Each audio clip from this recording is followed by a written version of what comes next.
मेरे साथियों, मेरे बुजुर्गों, तो ये फौज का नाम बदनाम होता है। फौज करप्शन में मुलव्विस है। जी नहीं, फौज करप्शन में मुलव्विस नहीं। उसके सिपाहियों को सरहद के दिफा और सुबह से शाम तक अपनी ड्यूटीज पूरी करने के आराम की फुर्सत नहीं कि वो साजिश ना करेंगे, वो करप्शन में काम मुलव्विस होंगे। वो नहीं है, चंद लोग हैं जिनकी निशानदेही करने की किसी के माई के लाल में हिम्मत नहीं है सिवाय अल्ताफ हुसैन के नाम।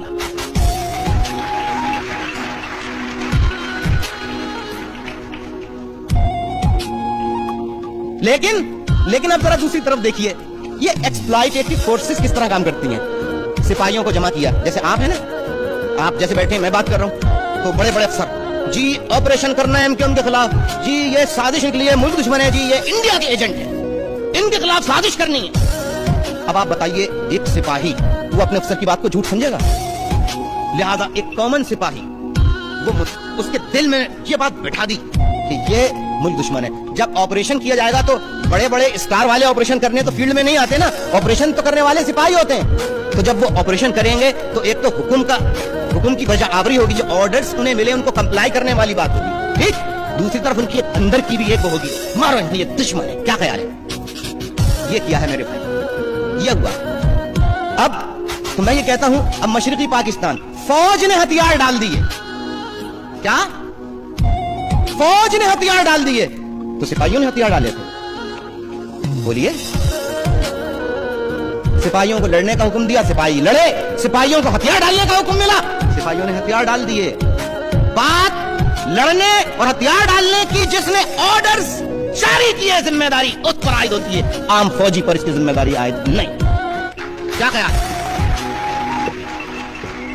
लोग पूछेंगे कि क्या फायदा है इस जर्नेलों को, इन पॉलिसियों का मैं फायदे बताता हूं। जब ये बदअमनी पैदा कर देते हैं, फिर अमन के नाम पर जब आ जाते हैं तो जो मिनरल्स होते हैं, जो रिसोर्सेज होते हैं, उन पर कब्जा कर देते हैं और फिर बैरूनी दुनिया से इस नाम पर कि हम तो दहशतगर्दी के खिलाफ लड़ते हैं, डॉलर लेते हैं।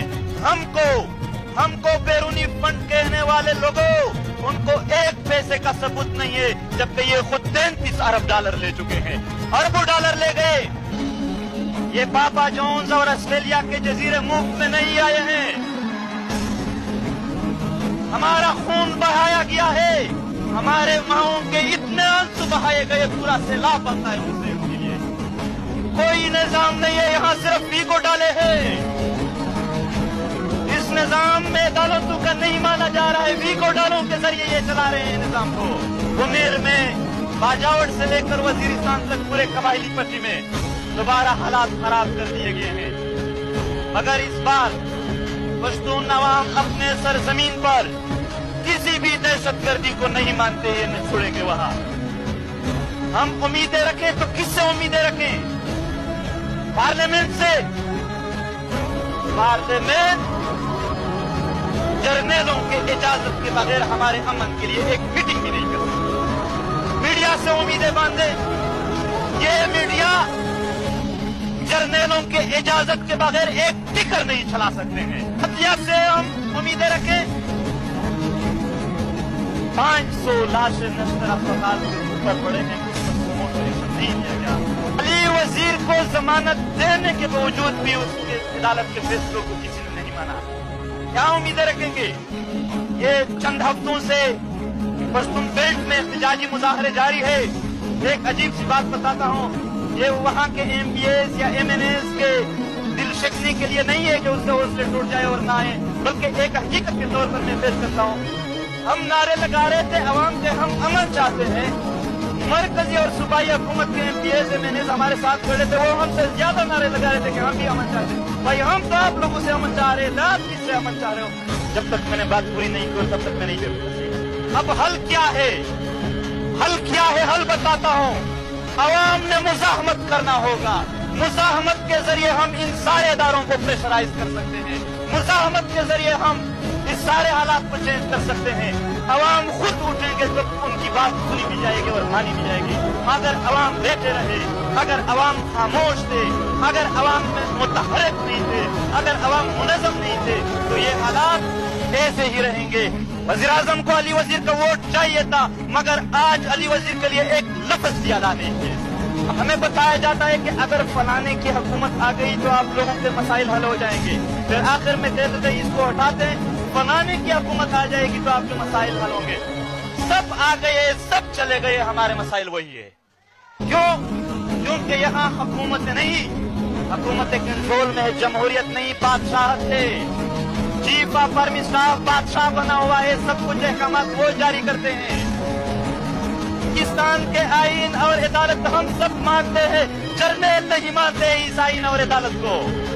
अली वजीर की जमानत हो चुकी है, फिर भी वो सिंध में जेल में पड़ा है, और फिर भी मौजूदा हुकूमत के लोग हमें इंसानी हुकूक पर तदरीज देंगे, लेक्चर देंगे। खास लोगों के लिए, बल्कि मैं स्पेशल कहूँगा फौजी जर्नलों के लिए तल्ख होंगे, मगर ये एक हकीकत है और हम हकीकी जिंदगी गुजारते हैं। हम बेमकसद, बेमानी और ऐसी मुनाफिक जिंदगी नहीं गुजार सकते तो जुल्म जबर के सामने हम यानी घुटने फेंकते, हम खड़े रहेंगे इस्लाम के लिए। ओ अमेरिका, हमें तुम्हारी माफी की जरूरत नहीं है। तुम हो कौन? ये हमें माफ करोगे? तुम्हें आदत पड़ी हुई है इन गुलामों की, ये शरीफों की, ये सरकारियों की, जिस साजिश के तहत इनको हुकूमत दिलवाई गई। मैं अपने सारे इदारों से पूछता हूँ, आपको कोई खौफ खुदा नहीं है? हम पाकिस्तान को अल्लाह ताला की बहुत बड़ी नेमत समझते हैं और इसकी हिफाजत को अपना फर्ज समझते हैं, लेकिन मुझे बता दिया जाए कि मेरा हिस्सा कितना है, मेरे लिए कब्र की जगह मिलेगी या नहीं मिलेगी। मैं हमेशा गद्दारी के इल्जामात के अंदर जिंदा रहूंगा।